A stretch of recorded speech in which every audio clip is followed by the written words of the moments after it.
नमस्कार, YouTube channel शिक्षालय में आपका पुनः स्वागत है। मेरा नाम है रेणु यादव। हम पढ़ रहे हैं आयंस के बारे में। पिछले लेक्चर में हमने सोडियम का जिक्र किया। आइए जानते हैं मैग्नीशियम के बारे में और देखते हैं कि ये किस तरीके से आयन में कन्वर्ट होता है। मैग्नीशियम, ये मैग्नीशियम का सिंबल है capital M small g। Atomic number है 12। ठीक है, एटॉमिक नंबर 12 है। इसका मतलब आपको सबसे पहले तो इसका कॉन्फ़िगरेशन लिख लेना चाहिए।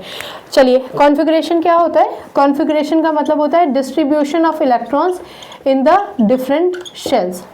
आपको पता है शेल्स कौन कौन से होते हैं? K, L, M। K का मतलब n=1, L मतलब n=2 और M का मतलब n=3। अभी क्योंकि आपने सीखना शुरू ही किया है इसलिए ये सब लिखना पड़ रहा है। आगे जाकर आप सिर्फ KLM लिख सकते हैं। हम याद कर लें एक बार, K शेल में हमारे पास कम से कम 2 इलेक्ट्रॉन होने चाहिए, L शेल में 8 और M शेल में मैक्सिमम 18 होने चाहिए। नहीं तो कम से कम 8 इलेक्ट्रॉन तो होने ही चाहिए। पर जब आप मैग्नीशियम की बात करते हैं तो चलिए मैग्नीशियम में इलेक्ट्रॉन का डिस्ट्रीब्यूशन करते हैं। K शेल में आप 2 इलेक्ट्रॉन दे सकते हैं। K शेल में अगर आपने 2 इलेक्ट्रॉन दे दिए तो आप ये देखेंगे कि आपके पास अब L शेल में कितने इलेक्ट्रॉन हैं। तो L शेल में आपके पास 8 इलेक्ट्रॉन होने चाहिए, तो 8 इलेक्ट्रॉन हमने यहाँ पर दे दिए। 2 और 8 हो गए 10। कितने बचे? सिर्फ 2 ही इलेक्ट्रॉन्स बचे हैं। अब ये 2 इलेक्ट्रॉन्स देखकर आपको ये तो समझ में आ जाना चाहिए कि मैग्नीशियम भी उस कैटेगरी ऑफ आयंस में है जहां कोई भी एटम अपना इलेक्ट्रॉन देता है, इलेक्ट्रॉन्स देगा, तभी तो स्टेबिलिटी होगी। चलिए एक बार इसका एटम देख लेते हैं बनाकर और फिर आपको चीज़ें और ज़्यादा क्लियर होंगी। एटॉमिक नंबर 12, इसका मतलब number of proton 12। Number of proton number of electron के बराबर होते हैं, इसका मतलब इलेक्ट्रॉन भी 12। एटम में सबसे पहले न्यूक्लियस बनाइए। न्यूक्लियस में प्रोटॉन और न्यूट्रॉन। प्रोटॉन तो 12 हैं ही। इलेक्ट्रॉन्स डिस्ट्रीब्यूटेड होते हैं, तो पहले शेल में 2 इलेक्ट्रॉन, ये K शेल है हमारा। दूसरा शेल L होता है, L में कितने हो गए? 8 इलेक्ट्रॉन। 1 2 3 4 5 6 7 8 और आखिर में हमारे पास हो गया M शेल। ठीक है, M शेल में हमारे पास होने चाहिए थे मैक्सिमम 18, मिनिमम 8 है। कितने? सिर्फ 2 ही इलेक्ट्रॉन्स हैं। इन 2 इलेक्ट्रॉन्स की वजह से जो मैग्नीशियम है हमारा वो अनस्टेबल हो गया है। अनस्टेबल समझ गए ना? कोई भी एटम अगर अपने पास मौजूदा इलेक्ट्रॉन से पूरी तरीके से उसके शेल्स कंप्लीट नहीं है तो वो अनस्टेबल है। या तो वो अपने इलेक्ट्रॉन्स किसी को देगा या किसी और से इलेक्ट्रॉन्स लेगा अपने शेल में अकोमोडेट करने के लिए, ताकि वो जो मिनिमम रिक्वायरमेंट है कॉन्फ़िगरेशन के हिसाब से उतने इलेक्ट्रॉन्स ऑक्यूपाई कर पाए। ठीक है, अगर कोई भी ऐसा एलिमेंट है जिसके पास जितने इलेक्ट्रॉन्स होने चाहिए शेल्स में उतने इलेक्ट्रॉन्स हैं, भरपूर है, तो हम उसे स्टेबल कहते हैं। जो स्टेबल नहीं होते हैं वो रिएक्टिव होते हैं। ठीक है ना, नॉर्मल कंडीशंस में रिएक्टिव होते हैं। अब देखिए मैग्नीशियम के पास ये 2 इलेक्ट्रॉन्स हैं। अब मैग्नीशियम के पास 2 इलेक्ट्रॉन हैं, होने चाहिए थे कम से कम मिनिमम 8 होने चाहिए थे। पिछले लेक्चर में हमने सीखा कि किसी भी एटम के पास आउटर मोस्ट शेल में मिनिमम 8 इलेक्ट्रॉन होने चाहिए। 8 अगर नहीं है, कंडीशन बता रही हूँ, 8 नहीं है, अगर किसी के पास 4 इलेक्ट्रॉन है तो वो इलेक्ट्रॉन शेयर करता है। पर 4 से भी अगर किसी भी एटम के पास electron, number of electron outermost shell में कम है, यानी 1 है, 2 है या 3 है। 4 से कम का क्या मतलब? 1 होगा, 2 होगा या 3 होगा, तो वो अपने इलेक्ट्रॉन्स किसी को दे देता है। दोबारा से सुनिए, किसी भी एटम के आउटर मोस्ट शेल में कम से कम, अगर आप K शेल की बात नहीं कर रहे हैं तो K शेल में 2 होने चाहिए, अदरवाइज बाकी सब में 8 इलेक्ट्रॉन मिनिमम रिक्वायरमेंट है। तो अब दोबारा सुनिए, किसी भी एटम में आउटर मोस्ट शेल में अगर 8 इलेक्ट्रॉन नहीं है तो क्या होता है?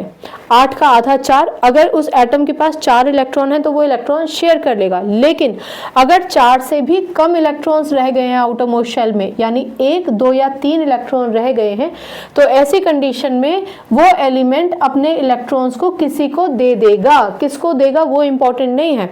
इम्पॉर्टेंट ये है कि 8 के साथ स्टेबिलिटी है। 8 का आधा 4 होता तो शेयर करता, 4 से भी कम है तो 1 है, 2 है या 3 है, दे दो अपने इलेक्ट्रॉन्स को। जब मैग्नीशियम अपने इलेक्ट्रॉन को दे देगा तो ये पूरी की पूरी जो शेल है ये जितनी भी आप आउटरमोस्ट शेल देख रहे हैं, ये पूरी शेल ही खत्म हो जाएगी, क्योंकि इसके इलेक्ट्रॉन्स तो रहेंगे नहीं, तो शेल का कोई मतलब नहीं रह जाता। इसका मतलब आप ये कहना चाहते हैं केमिस्ट्री के हिसाब से कि मैग्नीशियम को 2 इलेक्ट्रॉन्स देने चाहिए ना, इसलिए यहाँ पर माइनस का साइन लगाया है।